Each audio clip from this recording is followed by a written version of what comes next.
In this exercise, called reverse sentence, we're going to be doing test-driven development in Node. We're going to be looking at an opportunity to do a functional approach to one of our methods, our functions. We're going to see how to disable a lint rule. We need to do that at one point. It's a useful thing to know. We're going to use Mocha and Chai to drive our expectations, to drive our code. We're going to be using a nice use of arrow functions to really clean things up and give us some nice advantages that we can get from simplicity of a one-line function. We're going to do some refactoring, which is when we'll see that. And we'll use a for-of loop, one of the newer loops in JavaScript that's a little bit nicer to use. So that's good. Okay, let's get set up. I'm going to share this setup between all of my exercises to make it a little bit easier. So let's get going. So I'm going to create a directory to work in, app. And you see our Explorer here is keeping up with us. This is VS Code. I'm going to go into that directory, and I'm going to use Node. So I'm going to create my package.json file. There it is. It's a simple template. And let's start installing the tools I'm going to use. And they're going to be dev tools. So first of all, for testing, Mocha and Chai, Chai for expectations. And then ES-Lint and ES-Lint plugin Mocha, because I'm using Mocha. Alright, and then one final thing while I'm at it, I might as well install NYC for code coverage while I'm here. It's a successor to Istanbul. Okay, good, so that's the three of those. You can see our package.json file. It's got our dependencies. It doesn't do anything with our test command yet, so I need to fix that. But first of all, let's copy in this ES-Lint RC YAML file that I've got. And you can see here, there's a ton of rules. I love having loads of rules to guide me, you know, in errors and warnings. So it's very, very handy. I love that. Alright, that's the ES-Lint YAML file. And here's our scripts where we want to actually put in running tests. So let's put in the actual command we're going to use, which is going to be Mocha. We'll just use the top level, anything that's called star.test.js. Okay, so we should actually be pretty close to be able to run tests. Let's try to do it with npm test. And no files found, but no actual error. So let's go ahead. We'll use index because that's what the auto generation of the package.json used. And we'll put in our index.test.js, which is actually the file it'll recognize. Alright, so it's green. No test, but the framework's there. Alright, so let's put in the other pieces now. Let's put in the linting, which is going to be our pre-test, so it's going to run before the tests can even run, and that's going to be ES-Lint everything. And while we're here, let's put in our code coverage, and that's going to be the NYC npm run test. So that's close to all of the pieces we need. We can run our tests again to make sure that they work, and we can run code coverage to make sure that that works. And you can see that we didn't have any files again, but this is the expected output that we've got. So we've got our linting, our testing, our code coverage, our basic files set up here, NYC output for code coverage output. So we're pretty much ready to go. So now we can go ahead and create the actual app. Alright, let's get started. Okay, so let's get our index and index.test.js files. And let's try and write a test first. So let's include our, let's first of all use strict. It's always a good practice. Try to follow. So let's pull in the expect library. So that's a require of Chai. So let's put that in here. Chai, and then just at the end we put .expect. There we go. Okay. Now we want to include our application file. So we're going to set that to be. We're going to name that here. We're going to call it reverse word. We're going to start with just a word. That's the simplest thing. A sentence seems a lot, so let's just start doing a word and see how that goes. Okay, so that's going to be the index file, and if we're using this format here for the require, there's one additional thing we need to do, which is put in these little parens here. So we can pull that out. Not that one. Okay. All right. So let's write the test. Chai library, so we can write describe. And let's name this overall exercise. I like to try to name this top level describe pretty well in these exercises. So the goal here is to reverse individual words within a sentence while keeping their original order. So not just reverse all of the letters, but actually reverse each word individually, and other than that, keep it in place. So that's the goal. And let's start off with the first example here. So I often just step through the examples. So let's call this reverse word. This function we were referring to on line 5. And let's just call it with one letter. That's about the simplest thing I can think of doing. Alright, so our code is going to be our expectation here.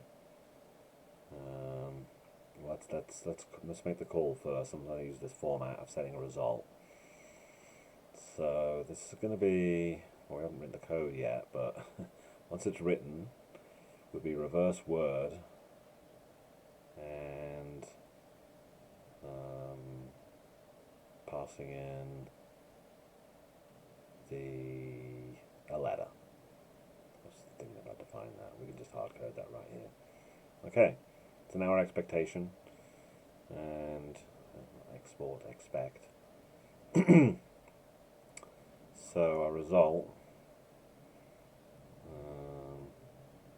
well, for A should be A, so to equal, whoops, EQL A. Okay. Right, that matches. So we know that we haven't written anything yet. That would immediately fail. We haven't even named this function here yet, so let's jump right into that. It's going to be the exports format, and we call it reverse word.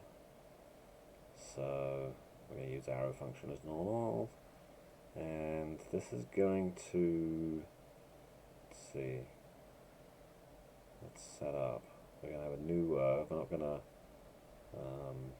mutate the input parameter or anything, so let's set that up, and we're going to have a for loop. And formerly we would have done in, but we can use of, which is pretty handy. So we'll go through the letters in this word, and so that will go through. When you do that with a string, it'll do the individual letters, and as we go through each letter, we'll put that letter plus the new word in front of the new word. Easy to get that wrong. So that'll be the actual reversing here. So that should do it. We've got one too many. There we go. And we'll actually return that new word that we've built.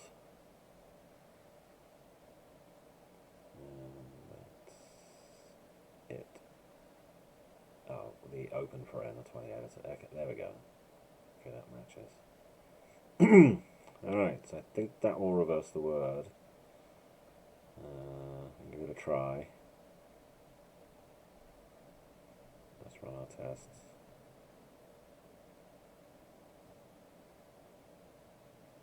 That's right. Yeah, okay. Yeah, npmt. And our linting is giving us our usual helpful hints. So let's fix up these things, missing semicolon and trailing space. So here's our semicolon. Let's get rid of line 8. And so what else we got? 11, 12 here. We've got missing semicolons, so let's put those on. Okay. And let's see. Good. Alright, so now we're actually into the code. Word is not defined. Let's see, line 3. Yeah. Oh, right. Well, that's supposed to be passed in. So let's put that in here as a parameter that we pass into reverse word. Okay. So let's run that. Passing. Excellent. Alright. It's not really doing a lot yet, but it is reversing a word, which is good. But let's that's only one test case. Let's do another one. That was one letter. Even though we kind of jumped ahead actually in the code there. It can be difficult to keep them in sync. So let's effectively test that jump ahead worked by saying let's test a 3-letter word. So call the reverse word function for a 3-letter word. And this is short. Let's emphasize that's why we're doing this test here. For example, 3 letters. So we could do ABC, but let's be a little bit more imaginative. Actually use a real word and say elk. So the reverse of that is KLE. Let's put that in here, KLE. Right. So let's see if our application code that we kind of jumped ahead with does actually work. It does, that's great.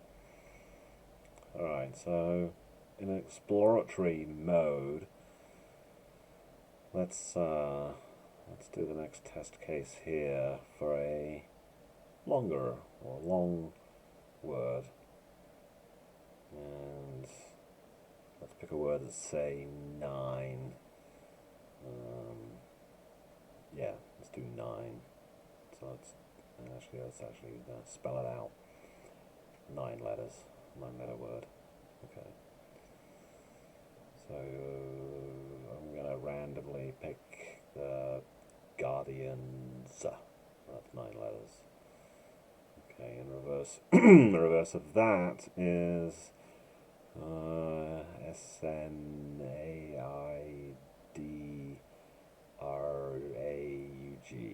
Okay. Interesting. Snake. Okay, that works. So short words work, long words work.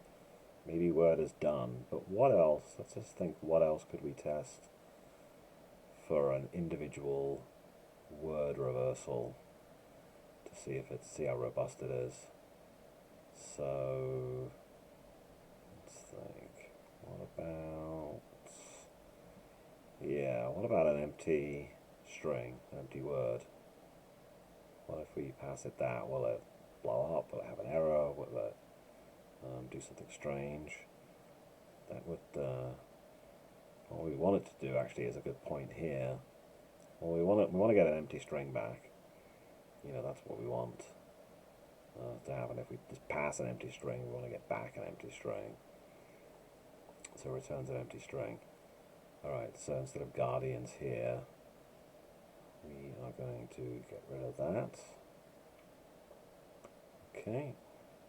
And our result now should also be gone. Close quotes. Okay, so let's try that out. Great. So that was good for an empty string. What's another test that we could do? We could move on to reverse sentence, but there's probably some other test we could do, like a negative test, reverse word. Could do reverse sentence. No, I think there is actually one for reverse word. Let me back up a little bit here. So let's go to, what about, again, error checking. What about if we call reverse word function with, we've tried an empty word, what about no parameters at all? Or like absolutely empty. Not just quotes. And let's say we expect it to raise an error. That's the behavior we actually expect, and we're okay with that.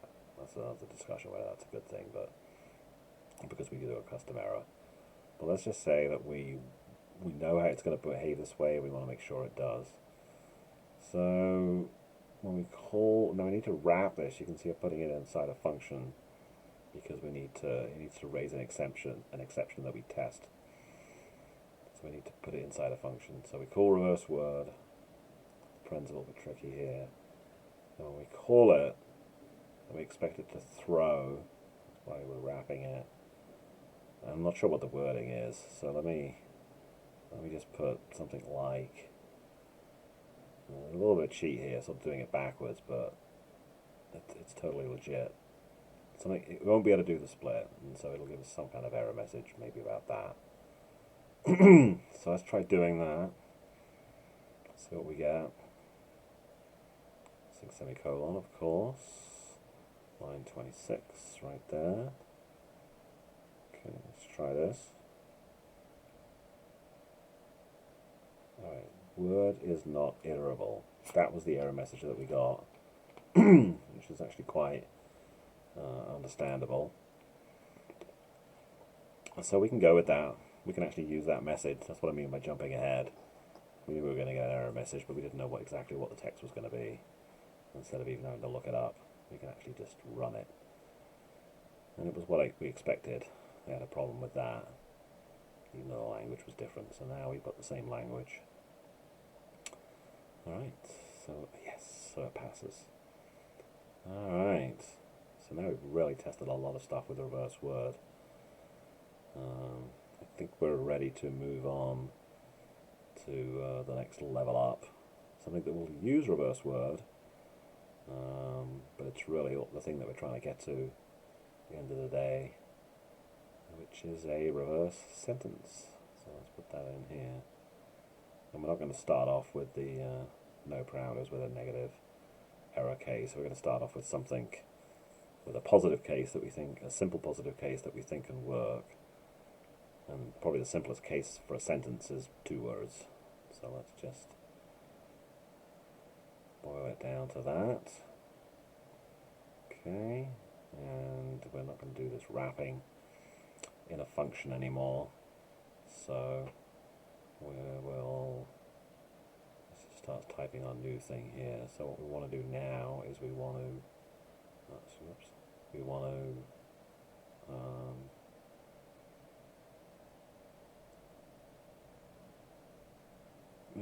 call a function we're testing. We want to pass in 2 words, literally. We expect that to, let's see, if we reverse that, it's out.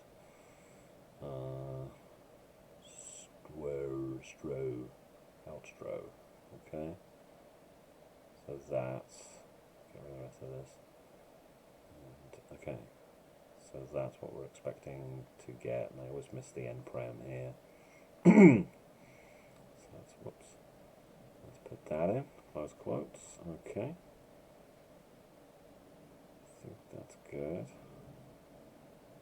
So let's try running that. Okay, reverse sentence not defined. So let's go ahead and create this. What we did really was name it by calling it. And we know, let's see, exports.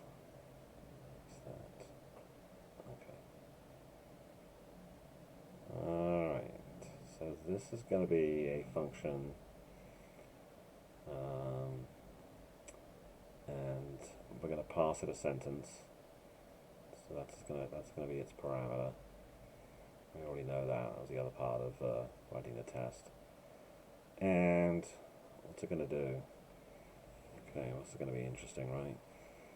Well, let's go back to the basics. What's the minimum to get this test to pass? And literally the minimum, just because I'm struggling to write the real code, so take a small step when I'm doing that, would be to return that literal. Literally, should literally be that. And you can see that's probably going to match. Alright, so let's run that. And we've got our linting. Line 9. Let's see.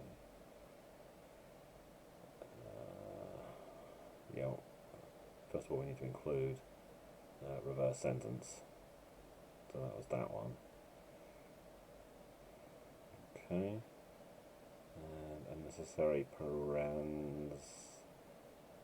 Okay, that was around the return here. We don't need to, excuse me, we don't need to have parens there. So let's get rid of those. Okay. Semicolon at the end. Let's put that in. Okay, let's see how close we are. Line 9, index. Sentence defined but never used. Well, yeah. We hard coded it, so we're not even using this parameter. So let's take a step back to get this test to pass. Let's be strict about it. Get our linting to pass.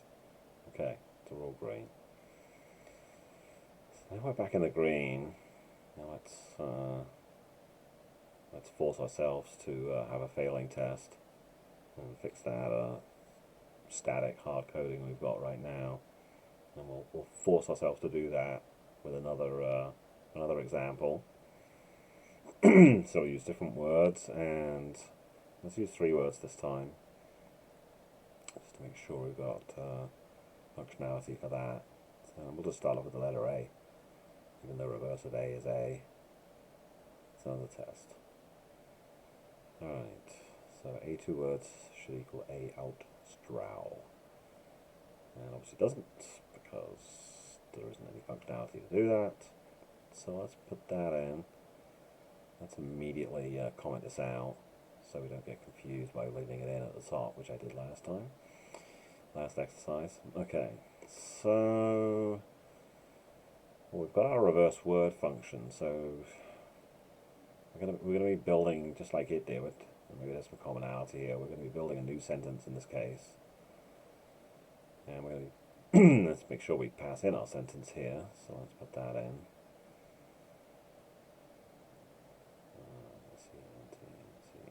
Okay, not available because we're defining it ourselves here. Okay, I'm in the editor part. All right. So let's see.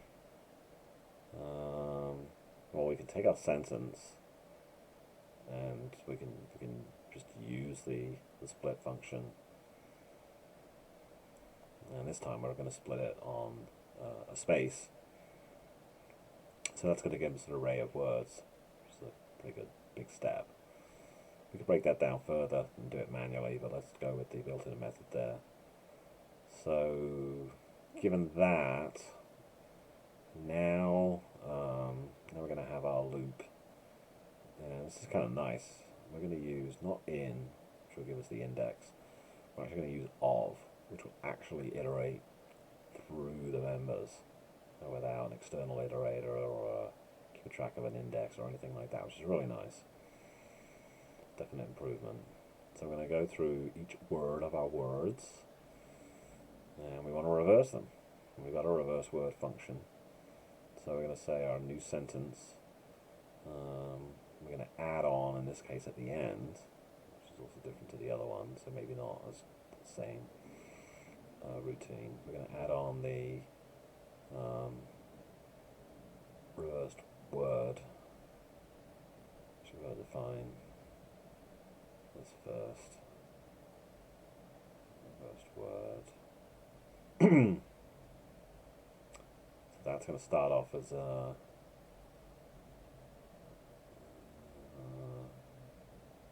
that's going to call the other function exports dot reversed word.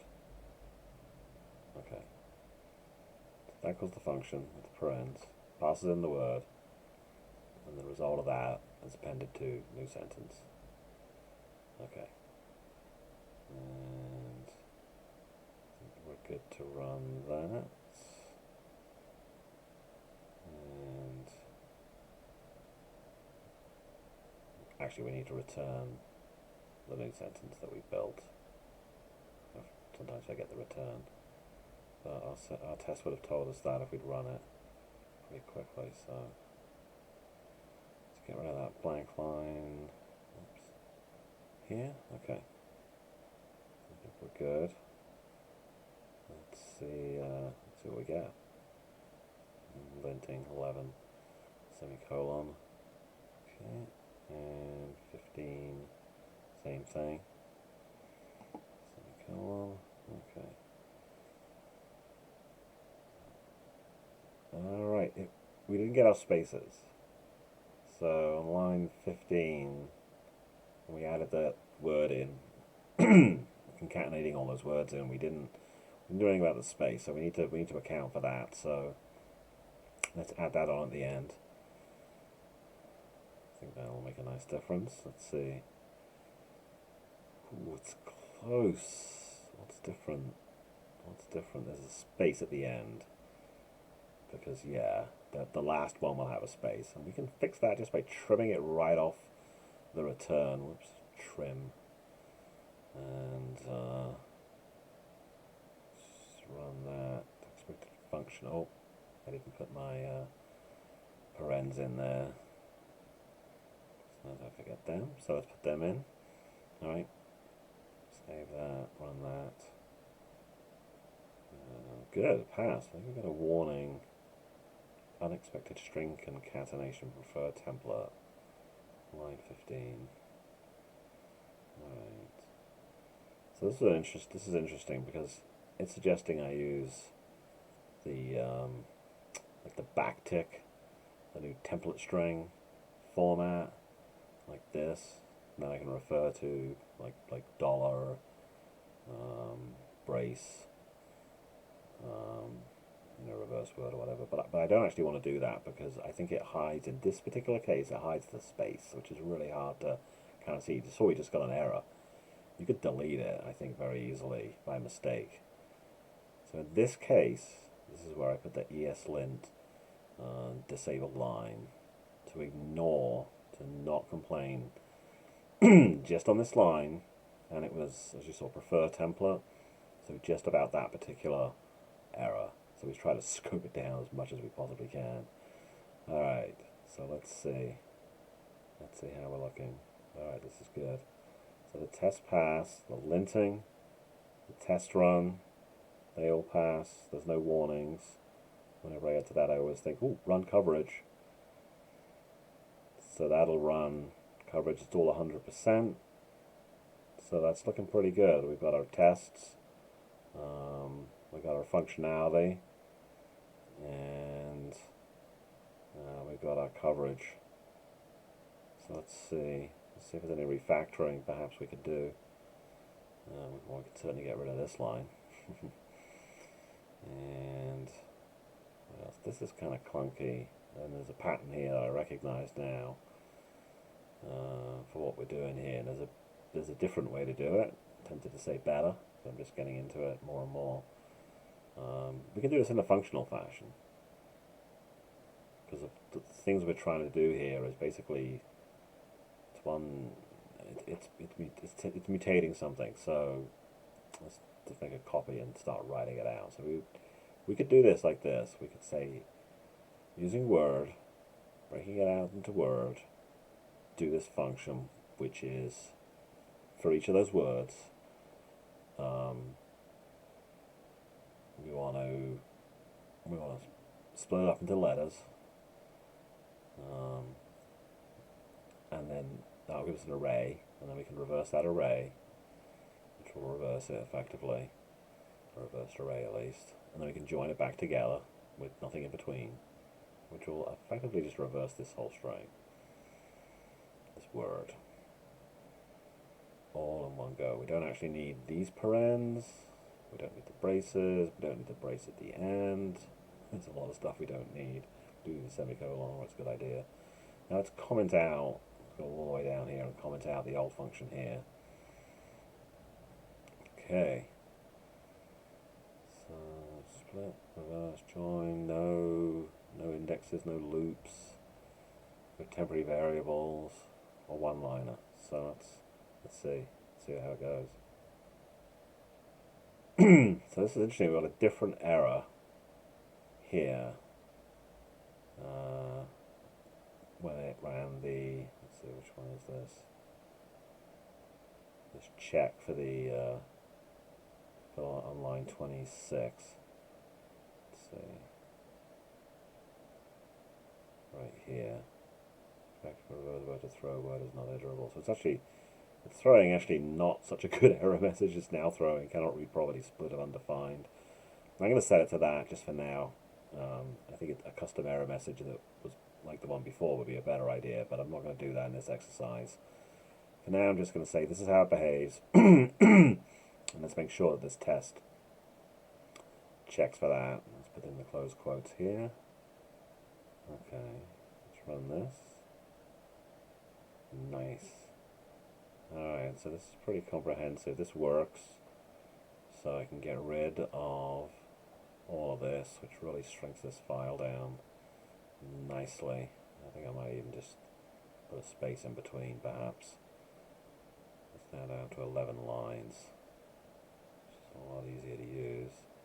Got some pretty comprehensive tests, which will pass. So I think we're mostly done here. And let's see. Okay. Alright. So let's do the next test case. So this is working pretty good. So how could we test out some different scenarios here? What about two spaces? That's a good one to test. So let's say we passed in, like between these two words here, we passed in an extra space. And we can just return this back to two words because that's specifically what we're testing. So space space, out space space, drow. So that's what we're going to say that's what we expect. Let's see what we get. Nice. What else? What else could we do? What sort of edge cases or negative cases could we do? As a quality person, I'm always thinking of edge cases. So, let's think. We could do. I'm not sure. Let's jump ahead. Sometimes I do that. Almost like an exploratory spike of testing. Just give it a whole ton of stuff that it might have an issue with, and see if we can handle the whole caboodle, so to speak. All right, so let's put in here. Get rid of all of this.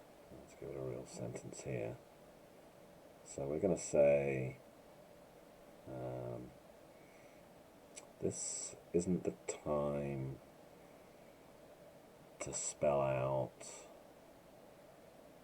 a letter, spell out a grand plan.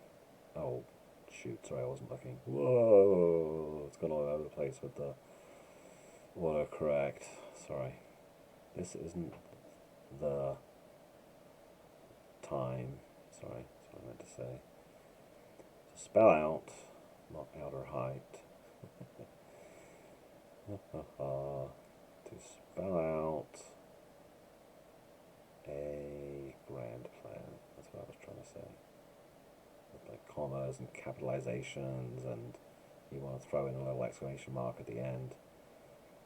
Alright, so if we reverse that, we should get. Okay, this line is going to be really long here, so let me use the format I used to use, or I use in other spots where I say a result, const result. So result from calling reverse sentence, passing that string in, and then our expectation here is that result. So let's go into here, change that to result. To equal, and we have to figure out what the string is, which is, let me get rid of that. So we're going to have to actually figure out the reverse starting at plan. So sorry, starting left to right in place word. So this isn't, which is that EHT emit, sorry, comma emit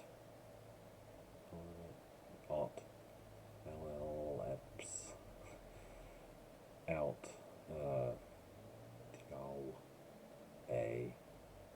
DADNARG,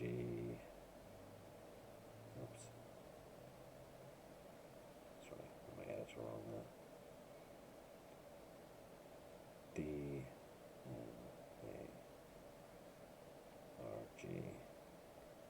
plan reversed, the exclamation mark.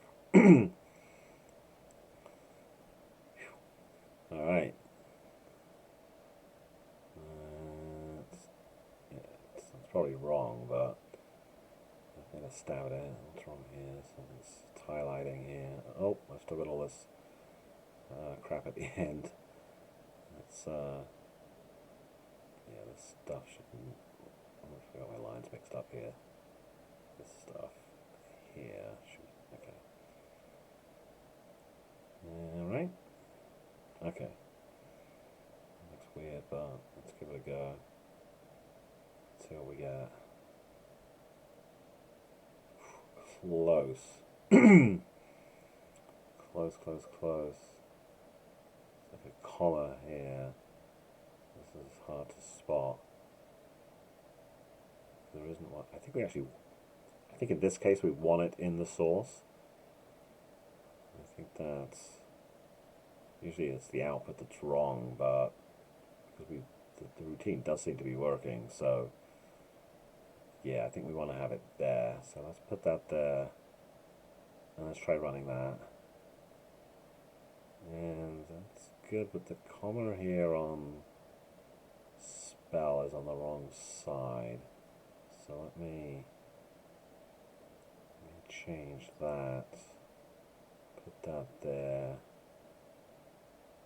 instead of there, because yeah, that's what spell comma. So backwards it's on the other side. Okay, that's great. Alright, so all my tests are passing at this point. Let's see if there's any refactoring, any other refactoring that I should be doing. Or possibly deleting tests. That's another big thing I do as I get further down. Maybe some of these simpler tests that were just naming things, or canary tests, maybe they can be removed. I think that one can go. The one letter one. Now we have like the elk and the guardian. Well, the guardian's a pretty good one, the guardians. So I think elk can actually go. So that's good. Alright, the other ones will do something, I think. Yeah. The other ones are more useful. Make sure we're still passing here. So I think these tests are all ones we're going to keep. Yeah. And there's not a lot of refactoring. Often you'll do in tests, but what about the application code? That's actually looking pretty nice, I think. It's pretty concise. It uses good naming.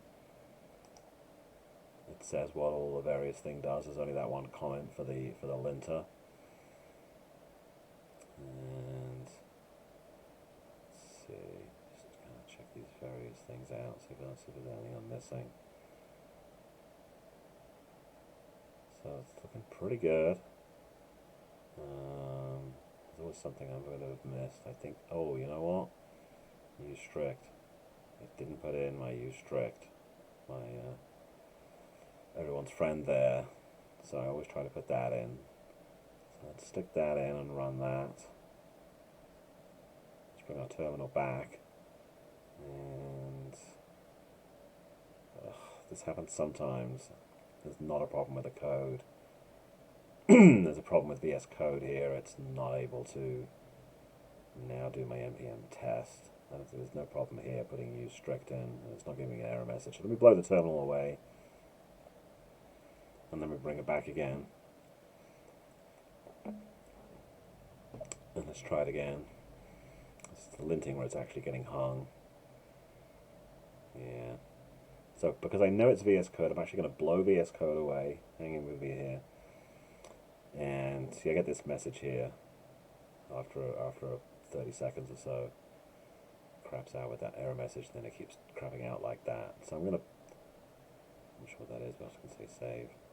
I'm going to blow it away.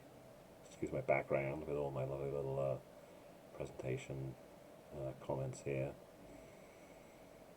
like Stack Exchange. Alright, so let me bring back my Explorer. Let me open up, and I'm working out of this directory here. So let me open that up, and it's the app. And yep, within here. So let me open this up and get rid of the welcome page. Increase my window size a little, and bring me a terminal. Let's just try it again. I'm in this right directory, and now it just works. So the linting works, the tests work. And you can see that the use strict is up in there. We just added, and you can see now it's in both files, which is nice. And it does the linting, runs the tests. Whenever I know both of those things are running, the last thing I always do is run coverage. And you can see code coverage here. We've got 100%. So I think we're good to go. Alright, thank you.